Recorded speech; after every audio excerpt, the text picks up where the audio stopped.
Hi, I'm Jono, and if you're new here, I do pencil drawing.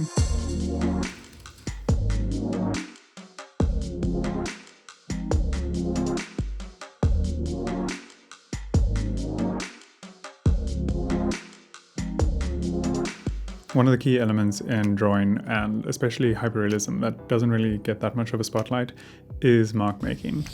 I think it's very easy for everyone to get caught up in how to achieve specific textures and how to get a realistic look, and you don't really think about what makes up those textures, which is your individual mark making. So in this video, I want to go through my approach to mark making and how I've slowly become more familiar with my medium, which is graphite, and how that's impacted my mark making over the years. Also, a huge thank you to Squarespace once again for sponsoring this video. Let's jump into it. It's sometimes easier to understand how something is done by breaking it down into its simplest form. So at the core of my drawing and all my techniques, it's all just mark making. Hyperrealism and realism in general are all about trying to create life or recreate life in this dramatically honest way. So the subject matter and the technique kind of try to be as honest as possible. You're trying to create the illusion of reality, so you're trying to make it look photorealistic, so you'll often hear things like, oh, that drawing looks like a photograph. When it comes to dry medium, most of the mark making we're doing is to try and depict shadow. So basically you create your illusion using shadow and light. And if you can do this well enough, you can kind of trick the eye into thinking that what it's seeing isn't actually pencil or whatever the original medium is. There's something really rewarding in nailing a realistic texture and creating that illusion out of just so many small marks. Or even just seeing other people's work when they absolutely nail a realistic texture. It's really rewarding. There's this weird sense of amazement that was created by so many small marks. It's not surprising that's something we strive for. So looking at the individual marks that we make to try and achieve these larger illusions is also really interesting, and that's kind of the more nuanced, the more micro struggle that we're trying to overcome. Getting a realistic finish requires you to really try and understand the texture. And that's where the main element of problem solving comes in, at least for me. Often I have no idea how to achieve a texture, so unless it's something that I draw quite often, like skin texture or horns or flowers or something like that, most of the time I'm kind of just winging it. So I'll look at a texture that I'm trying to achieve, and probably just with a bit of experience and working with the medium so often, you kind of know how you might best manipulate the medium to represent that texture. From my perspective, before I've tried, I have no clue. And so I go in with very cautious and delicate mark making to almost try and tease out the texture and see what works and what doesn't. The more complex a texture is, like hair or water, the more overwhelming it can be to try and depict it. In my most recent drawing, I had the challenge of trying to recreate the texture of an orange being pulled apart, including the fruit cells and also the fibers in the skin. This was so daunting, and I had no idea if this was something that I was going to have to really labor over. A thing that can happen sometimes with mark making, or if you're facing a texture that's, firstly, you have no idea how to do it, and secondly, it's extremely complicated.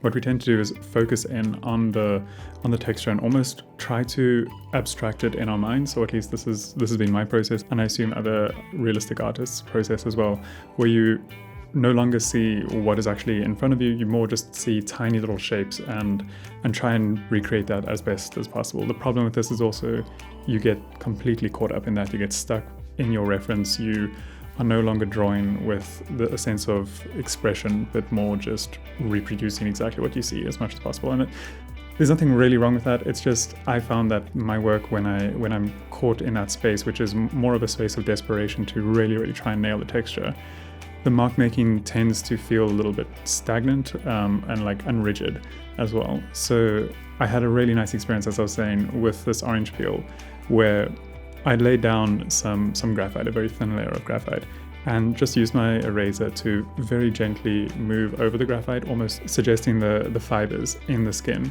and allowing the eraser to just kind of make its own marks, so I didn't feel that much in control. And I felt that created a complexity that if I was very intentional about every single mark I was making, it would have been rigid, it would have been artificial. So there's this element, especially with things that are completely chaotic, like, I don't know, fruit cells or fibers or something like that, allowing it to be chaotic and allowing the process of it to almost be out of control can sometimes lend itself to way more interesting marks that you would otherwise not have made, or if you were making it yourself, it would have been more uniform. We've got this way of making patterns. If we draw too many lines, they're generally going to be spaced pretty evenly apart and that kind of stuff. And that doesn't really happen that much in real life. So you want to try and keep it as organic as possible. Okay, so that's the more mental approach to mark making. The practical side is that there are so many different ways to apply graphite onto paper, and it's so important to try and familiarize yourself with the different methods and tools to try and do that. The more playing you can do with the medium, the better. Knowing the limitations of your tools is the foundation of effective mark making.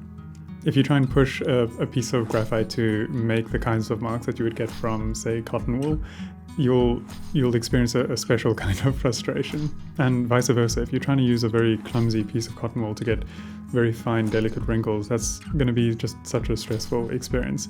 But it's important to understand where the limitations or the boundaries of these tools are.